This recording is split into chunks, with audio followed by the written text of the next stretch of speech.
what do you propose we do now? I, for one, am intent on continuing to the east. What is there to be found in the east?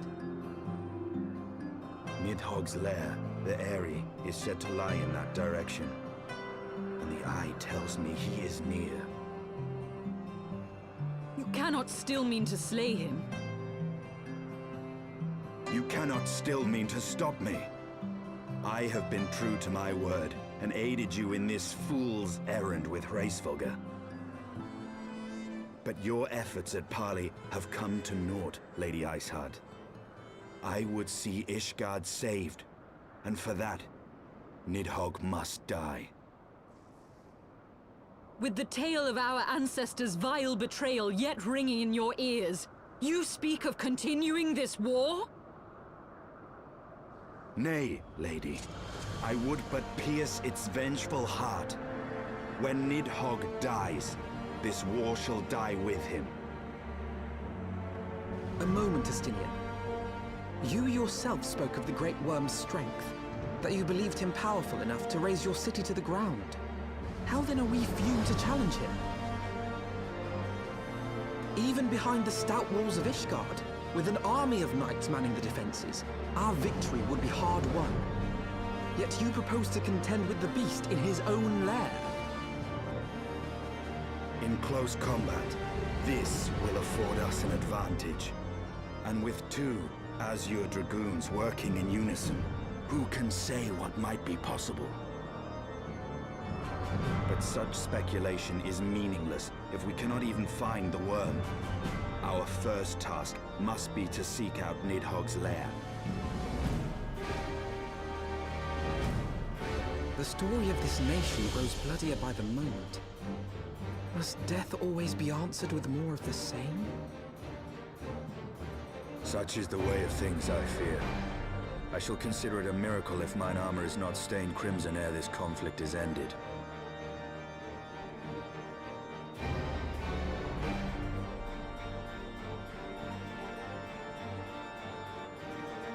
I should be blinded by my own lies. Everything I believed, everything I thought I was, gone. All gone. Leave her. Your words will not reach her now. And we have not the time to wait for her to gather up the pieces of her shattered faith.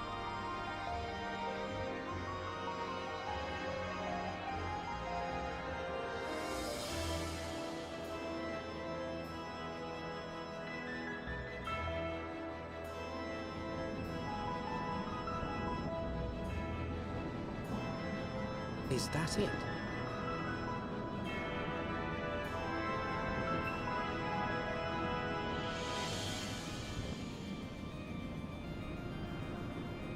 Aye, that would be the Eyrie. I feel Nidhogg's presence through the eye, his caustic hatred gnawing at my soul. 'Twould seem the death of his consort has put him on guard. Mark how he wards his lair with tempestuous winds.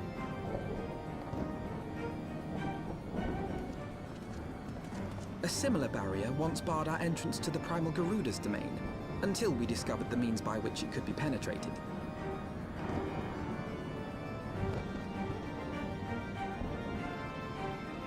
Mayhap it is time we called upon Master Garland.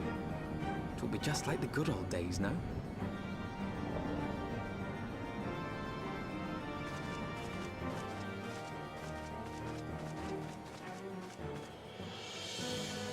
All stands ready, Lord Commander. The moment has come then.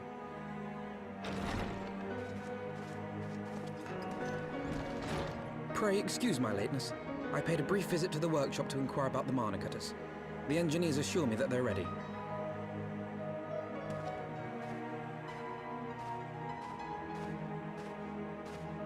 The Eyrie is now but a short flight away.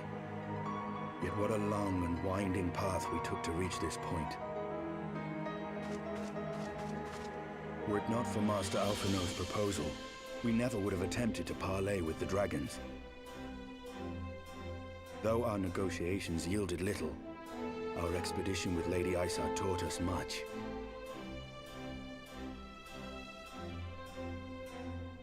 You took an unimaginable risk. I could scarce believe the tale Estinian told. Aye. 'Tis true that many of our countrymen would sooner die than join hands with the heretic's mistress. But 'twas through that most unlikely of alliances that we came to speak with Hraesvelgr. A conversation that went rather poorly, as I recall. In this instance, the journey was more important than the destination. Had we not slain Nidhogg's consort, Tiaman, and put the Great Worm on his guard, the Dravanians would have arrived at Ishgard's walls long ago. Aye, that they would. Full grateful am I for every hour of respite your actions have afforded us. Thanks to you, our defenses are much improved. 'Tis but a pity they won't be enough. Thus, you believe an assault upon the area represents the city's best chance of survival. Is that not so, Estinian?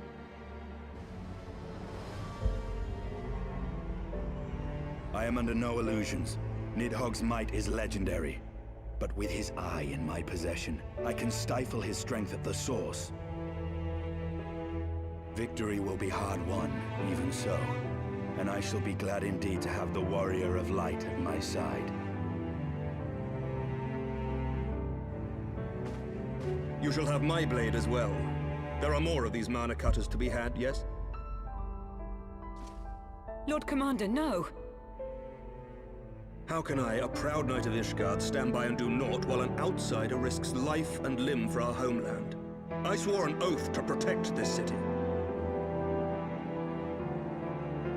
Pray leave the slaying of dragons to dragoons, Sir Knight. Your duty to command the city's defense is no less vital. Should we fail, and Nidhogg slip through our grasp, who then will hold the walls against him? Will you leave Ishgard in the hands of the Holy Sea's zealots?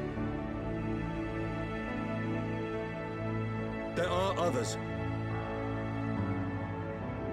Who but you has the authority and the standing to orchestrate a city-wide defense? I do not, and neither does the Warrior of Light. That is why it is our place to fight, and yours to remain here, Lord Commander. What? You too, Master Alphino? By the Fury! You have shown some promise, but this adversary is far beyond your skills.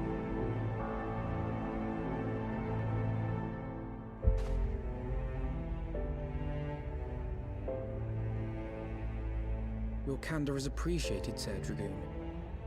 I shall remain then and cheer you from afar. Well, my friend, it would seem I have discouraged the last of the volunteers, and claimed the task as ours alone. But if any alive can best this worm, 'tis surely we too.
No worm!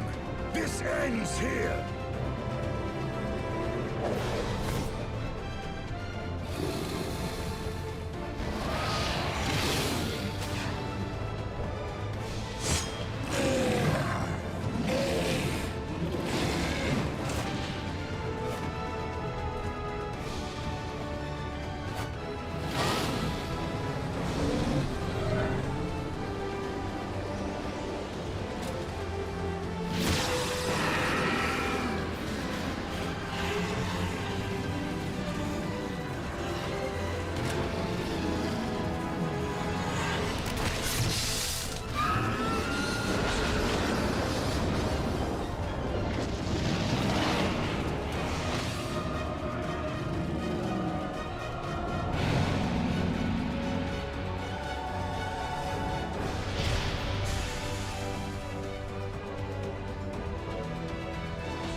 You gifted my people 1,000 years of suffering.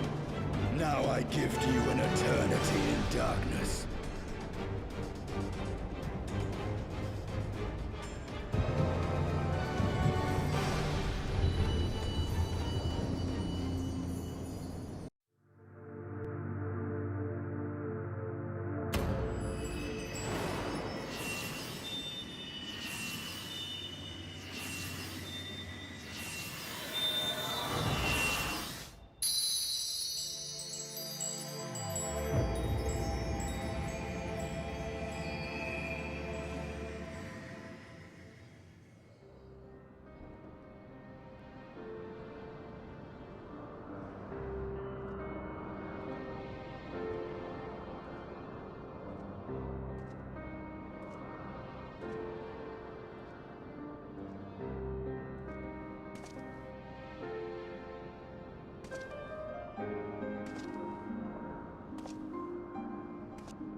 They are ours, Lord Eldrath. The eyes of Nidhogg.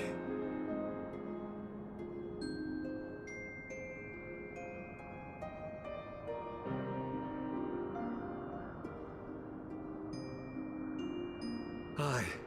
The worm lies broken and my father is avenged. With the wellspring of his vitality thus denied him, Nidhogg shall not linger long in this world.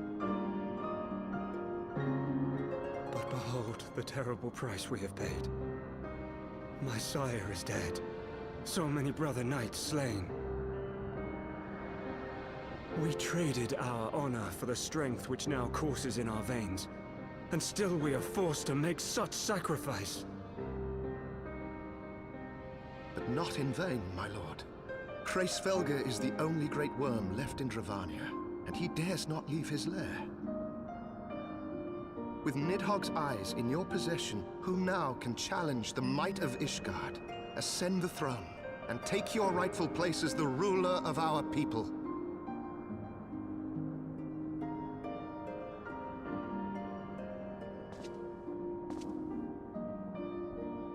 Nay, my friend. I must forsake the mantle of king.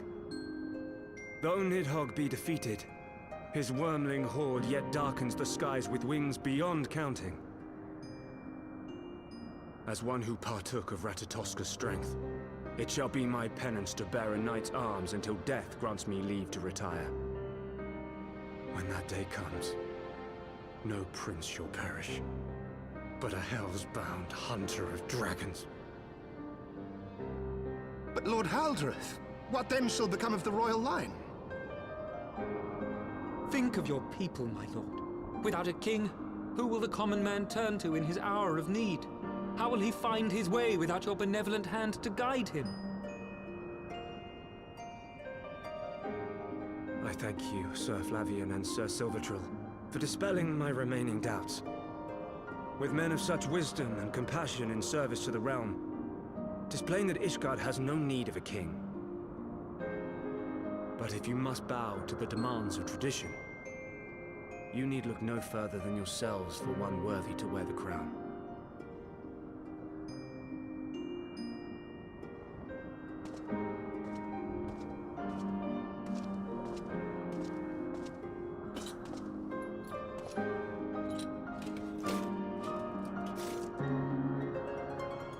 Fare thee well, my brother knights, my loyal friends. On these shoulders shall I bear the weight of my father's sins. With this lance shall I repay the debt accrued through our misdeeds.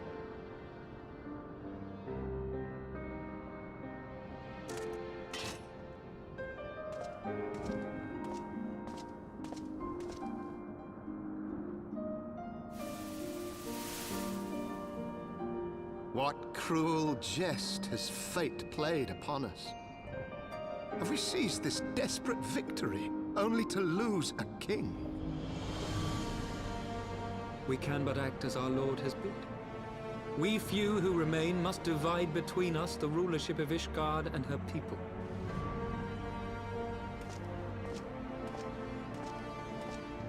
Not I. My oath was to Lord Haldrath, and he alone. If he is not to be king, then I would hang up my shield as well. Will you abandon us too, sir?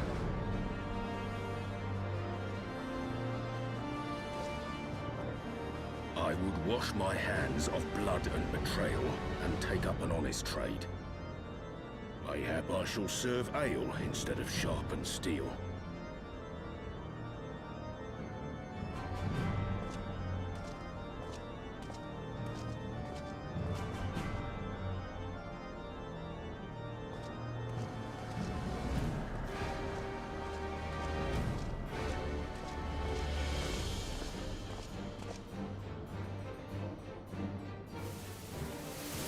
We four, then. Forton, Heilenard, Dyrendare, and Zemile. But 4 houses to rule all of Ishgard. And what of the throne? We keep it empty. Until the day a king rises once more, we must assume the role of stewards. We shall shape our nation anew with a history of our own making, and let the truth of this dark day die here, upon the battlefield.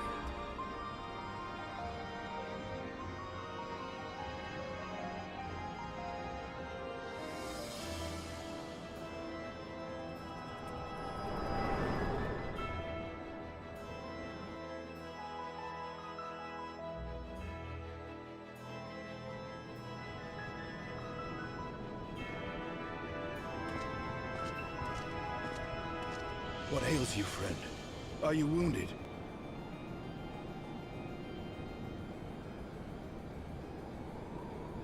You have borne witness to history. To the culmination of the first battle with Nidhogg.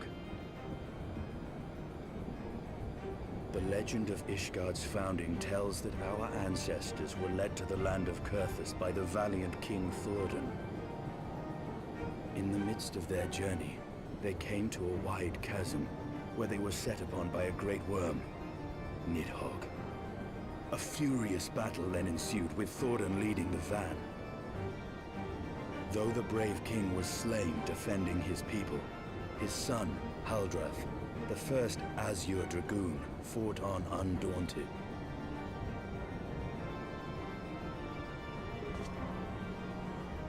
And with a mighty thrust of his lance, he gouged out Nidhogg's eye, forcing the wicked creature into retreat. Thus, did this eldritch orb become a sacred treasure of Ishgard, lending its power to every knight deemed worthy to bear the title of Azure Dragoon. A rousing tale, is it not? Would that I could still believe it. But your vision, which we must accept as immutable truth, leaves no room for doubt, save on one point. If Haldrath took both of Nidhogg's eyes, then how came this eye to be lodged in the worm's skull?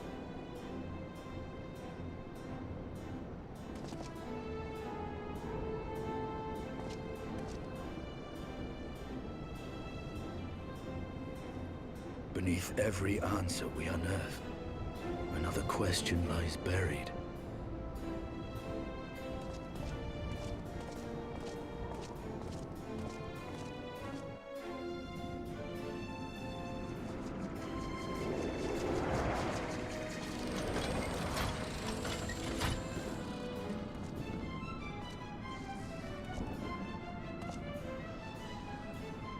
'Twas a fierce battle, but one I knew we would win. Your fame is well deserved, warrior of light. Full proud am I to have fought at your side. I would fain return with all swiftness to Ishgard to inform the Lord Commander of our triumph.